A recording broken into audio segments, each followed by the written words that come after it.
Comes نے ابن بریدہ سے، انہوں نے یحییٰ بن یعمر سے روایت کی، انہوں نے کہا کہ سب سے پہلا شخص جس نے بصرہ میں تقدیر سے انکار کی بات کی معبد جہنمی تھا۔ میں، یحییٰ اور حمید بن عبد الرحمن حمیری حاجیہ عمرے کے ارادے سے نکلے۔ ہم نے آپس میں کہا کاش رسول اللہ صلی اللہ علیہ وسلم کے صحابہ میں سے کسی کے ساتھ ہماری ملاقات ہو جائے تو ہم ان سے تقدیر کے بارے میں ان آج کل کے لوگوں کی کہی ہوئی باتوں کے متعلق دریافت کر لیں۔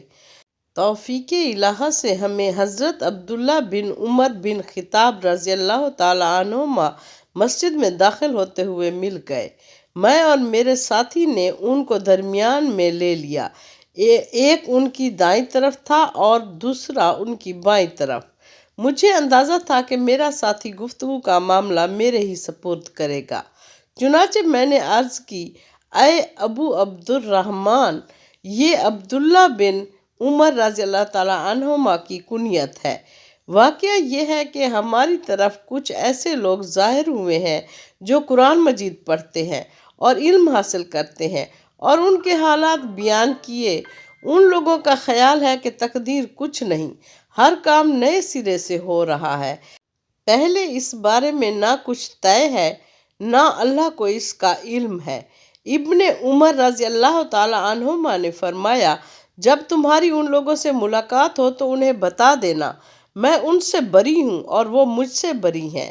اس ذات کی قسم جس کے نام کے ساتھ عبداللہ بن عمر حلف اٹھاتا ہے، اگر ان میں سے کسی کے پاس احد کے پہاڑ کے برابر سونا ہو اور وہ اسے خرچ بھی کر دے تو اللہ تعالیٰ اس کی طرف سے اس کو قبول نہیں فرمائے گا یہاں تک کہ وہ تقدیر پر ایمان لے آئے۔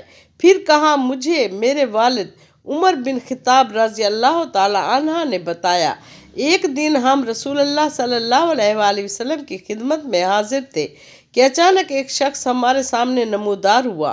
اس کے کپڑے انتہائی سفید اور بال انتہائی سیاہ تھے، اس پر سفر کا کوئی اثر دکھائی دیتا تھا، نہ ہم میں سے کوئی اسے پہچانتا تھا، حتیٰ کہ وہ آ کر نبی اکرم صلی اللہ علیہ وآلہ وسلم کے پاس بیٹھ گیا اور اپنے گھٹنے آپ صلی اللہ علیہ وسلم کے گھٹنوں سے ملا دیے، اپنے ہاتھ آپ کی رانوں پر رکھ دیے اور کہا، اے محمد، مجھے اسلام کے بارے میں بتائیے۔ رسول اللہ صلی اللہ علیہ وسلم نے فرمایا، اسلام یہ ہے کہ تم اس بات کی گواہی دو کہ اللہ تعالیٰ کے سوا کوئی عبادت کے لائق نہیں اور محمد صلی اللہ علیہ وآلہ وسلم اللہ کے رسول ہیں، نماز کا اہتمام کرو، زکوٰۃ ادا کرو، رمضان کے روزے رکھو، اور اگر اللہ کے گھر تک راستہ طے کرنے کی استطاعت ہو تو اس کا حج کرو۔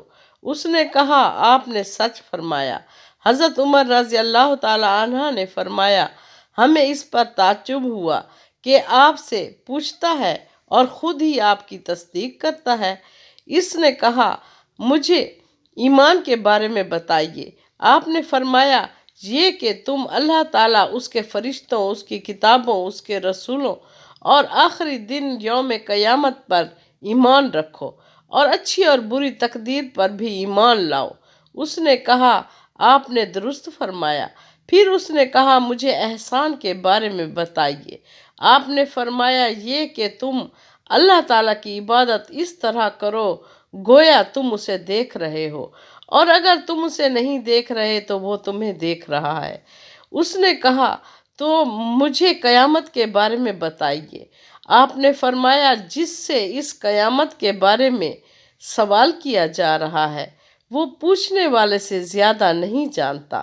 اس نے کہا، تو مجھے اس کی علامات بتا دیجیے۔